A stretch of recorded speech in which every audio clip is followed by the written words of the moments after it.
So, babatiin ko lang ng happy birthday si Ate Lea Bade.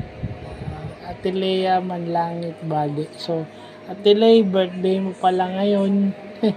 Buti nag-note yung Facebook at saka nag-post si tita na birthday mo. So, happy birthday.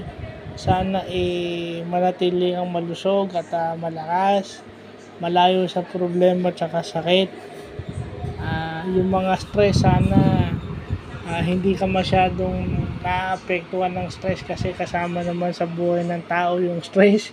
Hindi katulad na itong iba na akala kinakawawa pag dumadating yung stress sa buhay.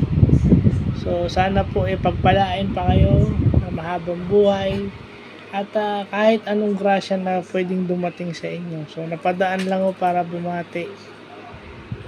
Sana lahat ng problema sa araw na to medyo hindi nyo muna maalala kasi dapat masaya kayo sa araw na to. So yun lang po.